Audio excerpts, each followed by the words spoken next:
दोस्तों, आज की ये कहानी 3 जवान सन्यासियों और एक सुंदर विधवा महिला की है जो गांव की वेश्या थी। ये कहानी रहस्य, रोमांच और बदलाव से भरी हुई है। कैसे इन सन्यासियों की मुलाकात इस महिला से होती है और कैसे ये कहानी एक अनोखे मोड़ पर पहुंचती है, जानने के लिए इसे अंत तक जरूर सुने। पुराने समय की बात है। सत्य की खोज में निकले 3 सन्यासी देश विदेश घूम रहे थे। वे भिक्षा मांगते और लोगों को जीवन का ज्ञान देते। एक दिन गर्मियों की दोपहर में वे एक छोटे से गांव पहुंचे।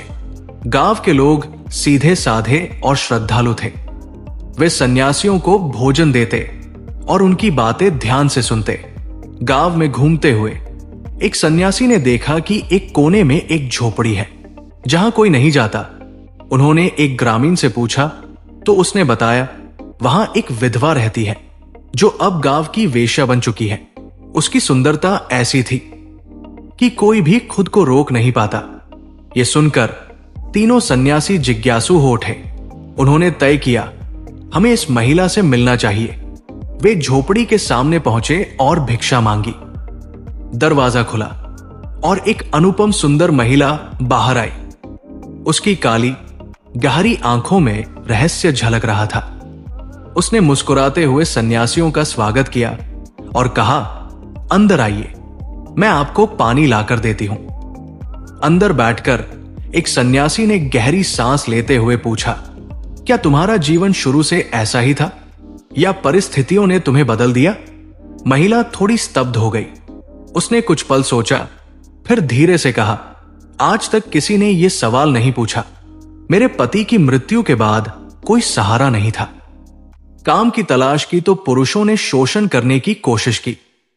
तब मैंने सोचा क्यों न मैं स्वयं ही वो बन जाऊं जिससे लोग आकर्षित होते हैं। सन्यासियों ने उसकी व्यथा सुनी और समझ गए कि ये केवल उसकी नहीं बल्कि समाज की समस्या थी।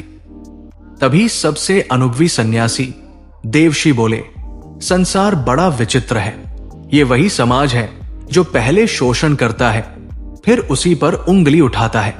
लेकिन याद रखो, जीवन यापन के लिए और भी रास्ते हैं। महिला ने कड़वे स्वर में कहा, अगर यह राह गलत थी तो समाज ने मुझे दूसरा रास्ता क्यों नहीं दिया? जब मैं बेसहारा थी तब किसी ने मेरा हाथ नहीं थामा। तभी बाहर किसी के भागने की आवाज आई। एक गांव का आदमी सहमते हुए बोला, मैं ये देखने आया था कि आप लोग यहां क्या कर रहे हैं। महिला ने उसे देखकर तंज कसा, आज मेरी चिंता हो रही है। जब मैं इस राह पर चल पड़ी थी तब तुम सबने मेरा साथ क्यों नहीं दिया? उस व्यक्ति ने शर्म से सिर झुका लिया और कहा, अगर ये सच में बदलना चाहती है तो मैं इसकी मदद करूंगा। महिला अब असमंजस में थी। उसने सन्यासियों से पूछा, अगर मैं ये राह छोड़ दूं तो क्या समाज मुझे अपनाएगा? महायोगी ने मुस्कुराकर कहा, सवाल यह नहीं कि समाज क्या करेगा, सवाल यह है कि तुम क्या चाहते हो। महिला पहली बार सोच में पड़ गई। तभी बाहर गांव के पुरुष इकट्ठा हो गए। वे गुस्से में थे। महायोगी बोले, किसी की नियति जम से तय नहीं होती। अगर ऐसा होता तो मिट्टी कभी मूर्ति नहीं बनती। इंसान वही बनता है जो वो खुद बनना चाहता है। महिला की आंखों में आंसू आ गए। उसने हाथ जोड़कर कहा, आज आपने पहली बार मुझे इंसान की तरह समझा। मैं अपने अतीत से मुक्त होना चाहती हूं। उसने अपने गहने उतारे और कहा, आज से मैं नया जीवन शुरू करूंगी। गांव के लोग आश्चर्यचकित रह गए। कुछ के मन में पछतावा था, कुछ के मन में सम्मान। सन्यासियों ने संतोष की सांस ली। उन्हें समझ आ गया था कि परिवर्तन की प्रक्रिया शुरू हो चुकी है। तभी एक वृद्ध किसान आगे बढ़ा और बोला, बाबा, आपने हमारी आंखें खोल दी। अगर ये स्त्री नया जीवन चाहती है तो हमें इसे अपनाने में कोई संकोच नहीं होना चाहिए।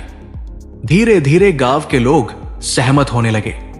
कुछ युवकों ने कहा, अगर ये मंदिर में पूजा करना चाहती है तो हम इसे रोकेंगे नहीं। सन्यासियों ने संतोष की सांस ली। उन्हें समझ आ गया था कि परिवर्तन की प्रक्रिया शुरू हो चुकी है। उस दिन न केवल वो महिला बल्कि पूरा गांव बदल गया था।